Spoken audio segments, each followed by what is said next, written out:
रहमतुल्लाहि व बरकातहू। स्टूडेंट, आज हम बात करने लगे हैं part number 3 linear algebra MCQs based जो है और इंटरव्यू बेस्ड जो क्वेश्चन है उनके ऊपर। उसके बाद है नेक्स्ट क्वेश्चन है हमारे पास, वेक्टर क्या होता है।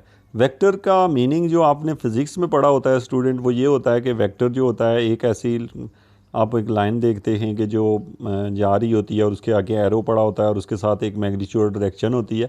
तो यहाँ पे हम लीनियर अलजेब्रा में वेक्टर के क्या मीनिंग लेते हैं, असल में एक ऐसा मैट्रिक्स दिया हो जिसके अंदर सिर्फ एक ही रो हो या एक ही कॉलम हो, तो हम उसको हम कहते हैं कि ये क्या है, एक वेक्टर है। तो यहाँ पे सबसे पहले लिखा है matrix with only one column is called a vector. तो यहाँ पे हमें ये कहा गया है कि सिर्फ ए वेक्टर उसी को कहते हैं जिसके अंदर सिर्फ एक कॉलम हो। टू वेक्टर आर इक्वल, दो वेक्टर उस वक्त इक्वल होते हैं, बल्कि आप भी इसको यही याद रखें कि जिसके अंदर सिर्फ वन कॉलम हो उसको वेक्टर कहा जाता है। और equal if and only if their corresponding entries are equal, यानी आपसे ये कहा जाए कि क्या ये दो वेक्टर इक्वल हैं। जैसे एक वेक्टर में 1 2 3 लिखा हो, दूसरे में 3 2 1 हो, तो ये बिल्कुल भी इक्वल नहीं है। इक्वल तभी होंगे जब एक में 1 2 3 है तो दूसरे में भी 1 2 3 ही हो। नेक्स्ट वन है हमारे पास है ज़ीरो वेक्टर। ये होता है कि एक ऐसा कॉलम जिसके अंदर जो एंट्रीज़ हों सारी वो ज़ीरो हों। उसके बाद जो होता है यहाँ पे बहुत ही जो ख़ास बात होती है स्टूडेंट, वो ये होती है लीनियर कम्बिनेशन। ये जो क्वेश्चन होता है ना लीनियर कॉम्बिनेशन, ये अक्सर स्टूडेंट को डिस्टर्ब करता है। What is mean by the linear combination का मतलब ये होता है कि आपको सपोज़ अगर मैं कहता हूँ कि मेरे पास 5 भी दिया हुआ है और 10 भी दिया हुआ है और 5 और 10 को इक्वल टू 20 करना चाहते हैं, तो अब हम कैसे 5 और 10 को ऐड करें और 20 बन जाए। तो आपको पता है 2 और 5 को ऐड करें वो तो 7 आता है, 20 तो बन नहीं रहा। तो इसका मतलब है हम लीनियर कॉम्बिनेशन ऐसे बनाते हैं कि 2 के साथ कोई चीज़ मल्टीप्लाई कर लेंगे और 5 के साथ भी कोई कांस्टेंट और मल्टीप्लाई करके उसको 20 के बराबर हम बना ही लेंगे। जैसे कि मिसाल के तौर पे आपके पास 2 और 5 को ऐड करके 20 करना है, तो आप 2 के साथ 5 मल्टीप्लाई कर दें और अगला जो 5 है उसके साथ 2 मल्टीप्लाई करते हैं तो 10 + 10 बन जाएगा और इक्वल टू 20। तो समझ ये लगी कि लीनियर कॉम्बिनेशन ये होता है कि जब हमें डिफरेंट नंबर्स दिए होते हैं, उन नंबर के साथ कोई चीज़ हम मल्टीप्लाई करते हैं, उनको हम कोफिशिएंट कहते हैं। करने के बाद लेफ्ट हैंड साइड को राइट हैंड साइड के इक्वल बना लेते हैं। तो इस तरह का जो प्रोसेस होता है उसको लीनियर कॉम्बिनेशन कहा जाता है। यानी मुझे कोई कहे 2 और 5 को लीनियर कॉम्बिनेशन के थ्रू 30 बनाओ तो मैं बना सकता हूँ, 50 बनाओ बना सकता हूँ। मैं जस्ट क्या करूँगा, जो 2 और 5 के साथ जो कोफिशिएंट हैं उनको बदल दूंगा, वो 50 भी हो जाएंगे, 100 हो जाएंगे। तो बात यह है कि इसका मतलब यह है कि लीनियर कॉम्बिनेशन क्या होता है, जो कोई दो नंबर दिए होते हैं या 2 हूँ, 3 हूँ, 4 हूँ, 10 हूँ, जितने भी हूँ। तो लीनियर कॉम्बिनेशन के बारे में यहाँ से भी मैं आपको बता देता हूँ। Vector whose entries are all zero is called the zero vector.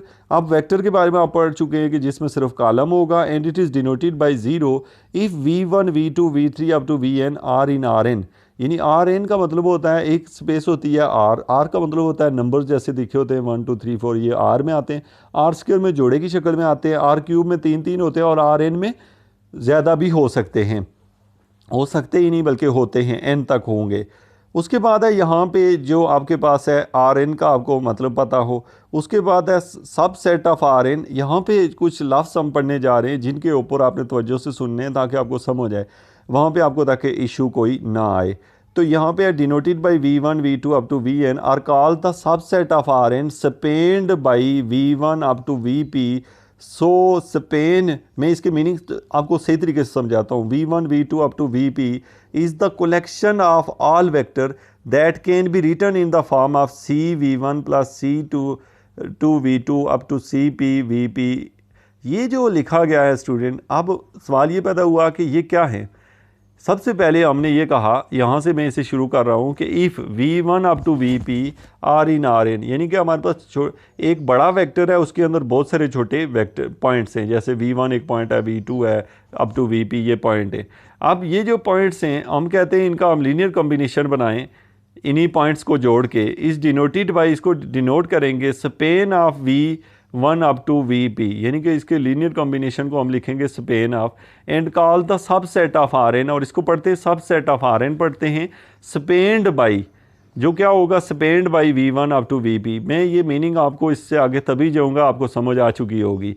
और span v1 to vp is the solution of all vector that can be written in the form of C v1 plus c2 v2 plus cp vp।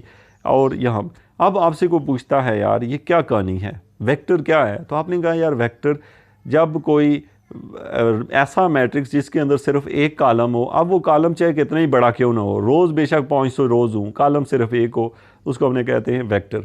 अब सवाल पैदा होता है कि ठीक है जी ये तो हो गया वेक्टर। अब बात है स्पेंड का क्या मतलब होता है। स्पेंड का मतलब ये होता है कि आपको एक बड़ा सा वेक्टर दिया हुआ है, वेक्टर के अंदर जो एलिमेंट्स होते हैं उन एलिमेंट को हम किसी तरीके से आपस में उनको सम करते हैं, और सम जैसे मर्जी करें उनके साथ कोई कोफिशिएंट मल्टीप्लाई करके, जैसे C1 V1 C2 V2 उनको ऐड करते हैं कि तो जो जवाब आता है एक नया नंबर होता है, और वो नया नंबर इन्हीं एलिमेंट की तरह का एक एलिमेंट होता है। उस नए नंबर को हम पढ़ते ये हैं कि ये जो है इसको पढ़ा क्या जाता है, उस नए नंबर को जो ऐड करके बनाया जाता है उसको कहते हैं स्पेंड बाई। यानी कि ये जो नंबर है जो हमने बनाया है ये स्पेंड बाई किससे बना है, उन एलिमेंट्स से जिनको हमने लिया है। और ये collection of all vector that can be written as, इन वेक्टर को हम ऐसे सम करके ऐड कर लेते हैं। अब स्टूडेंट हमारे पास है यहाँ पे, चूँकि इन पॉइंट्स के ऊपर हम फर्दर आगे जाके तो ये हमें दोबारा इनसे वास्ता पड़ेगा, प्रैक्टिकल वास्ता भी पड़ेगा इसमें। ये मेरे पास जो टोटल 22 पेज हैं, एक बात मैं आपको समझा दूँ, जिसके अंदर थ्रू आउट 50 नंबर का पेपर आपका एग्ज़ाम है। थोड़ा सा इजी भी है, थोड़ा सा डिफ़िकल्ट भी है, स्टूडेंट को फोकस करना पड़ता है, ये आपकी मजबूरी है, क्योंकि आप फोकस नहीं करेंगे। अगर ये बहुत ही ऐसे हो कि एक ही दफ़ा बताने से आपको समझ आ जाए तो समझ लें कि फिर थ्रू आउट हर स्टूडेंट जो है वो मैथमेटिक्स में फ़नकार बन जाए। ऐसा नहीं होता, क्योंकि पॉइंट्स जो होते हैं वो आपको माइंड पे जोर देना पड़ेगा, इन पॉइंट्स को लिखना पड़ेगा और उनको क्लियर करना पड़ेगा। फिर भी अगर आपका कोई पॉइंट रहता है वो आप नीचे कमेंट करेंगे, लेकिन विद इन टाइम किया करें, ताकि ये हो कि मैं जब मेरा मूड होता है कोई काम करने का तो उसके साथ ही आपके क्वेश्चनों के आंसर भी दे दिया करूँ। उसके बाद है हमारे पास मैट्रिक्स इक्वेशन। क्या होती है मैट्रिक्स इक्वेशन? होती क्या है, अब ये सोचने की बात है। If A is an m cross n matrix, अब देखिए कोई with column A1 to AN, and if x is in Rn, x is in Rn mean के x के आगे कंपोनेंट होंगे x1 x2 up to xn, then the product of a and x denoted by ax is the linear combination of the column of A using the corresponding entries in A x is a weights। ये सारे meaning मैं आपको बताता हूँ, ये की points है। That are AX equal to A1 up to AN into X equal to something, ये आपको जो दिखाई दे रहा है x1 A1 is a vector इन, ये एक वेक्टर है किस में, इन Rm। ये Rm के अंदर एक वेक्टर है। Rm के अंदर क्यों है इसका भी रीज़न भी बताता हूँ। An equation in the form AX equal to B is called the matrix equation. अब स्टूडेंट थोड़ा सा अपने जहन पे जोर दें, ये अल्फाज जो हैं वो किस चीज़ को बयान कर रहे हैं। वो ये कह रहा है कि आपको कोई सिस्टम ऑफ इक्वेशनें दी होंगी, 9th क्लास में आपने पढ़ा है, 2 इक्वेशनें दी होती थी, आप उनको देख के कोफिशिएंट मैट्रिक्स लिखते थे और एक साइड पे लिखते थे AX इक्वल टू B। वो जो लिखते होते हैं ना AX इक्वल टू B, उसको कहते हैं मैट्रिक्स इक्वेशन। अब आपको ये समझ आ गया, चलें वो तो मैट्रिक्स इक्वेशन थी, यहाँ पे क्या है, यहाँ पे बिल्कुल वही बात लिखी गई है। यहाँ पे ये कहा गया है कि मैट्रिक्स इक्वेशन जो है, ये जो आप यहाँ पे देख रहे हैं x1 A1 plus x2 A2 up to xn AN, ये बेसिकली ये कि आपके पास है, ये आपने उसके साथ कोई नंबर जो है मल्टीप्लाई करके ये जो बनाया है, इसको हम कहते हैं बेसिक, इसको लिखा जाता है AX इक्वल टू B, इसी को कहता है मैट्रिक्स इक्वेशन। इसके जो पॉइंट्स है कोई आपका अगर मिसिंग है तो वो आगे जाके आपको समझ आएगा, क्योंकि आगे जाके हम इसके ऊपर विद एग्जांपल डिस्कशन करेंगे। मतलब काफ़ी आगे जाके कुछ 2-3 पार्ट्स के बाद वो चीज़ें भी आएंगी। जो पॉइंट्स आपके मिसिंग होंगे वो मुझे पता है कि जो आपने तवज्जो से सुने हुए होंगे तो 99% आपको पहले ही क्लियर होगा, बाकी जो है ना जो परसेंटेज रह जाएगी वो आगे क्लियर होगी।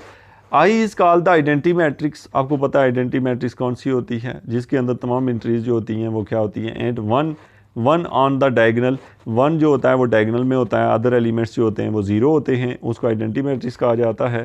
और उसके बाद जो होता है आइडेंटिटी मैट्रिक्स की ये खूबी होती है कि वो किसी के साथ भी मल्टीप्लाई होता है तो उसके ऊपर कोई फ़र्क नहीं पड़ता।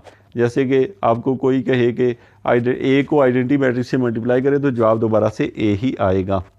उसके बाद है यहाँ पे हम बात करेंगे solution set of linear equation. बहुत सारे हम खास पॉइंट्स जो हैं ये हम नेक्स्ट लेक्चर में डिस्कस करेंगे, जो कि जो हम आगे जाते जाएंगे आपके लिए ये लेक्चर इंटरेस्टिंग होते जाते जाएंगे, क्योंकि जो पिछले पॉइंट्स होते हैं वो आप लोगों ने क्लासरूम में डिस्कस नहीं किए होते, तवज्जो नहीं दी होती, डिफ़िकल्ट लगते हैं। अगले जो पॉइंट्स हैं इनमें ज़्यादातर आपने क्लास में डिस्कस किए होते हैं। Thank you very much student. Next video में हम मिलते हैं और पार्ट नंबर 4 में चेक करते हैं कि और कौन कौन से की पॉइंट है हमारे पास।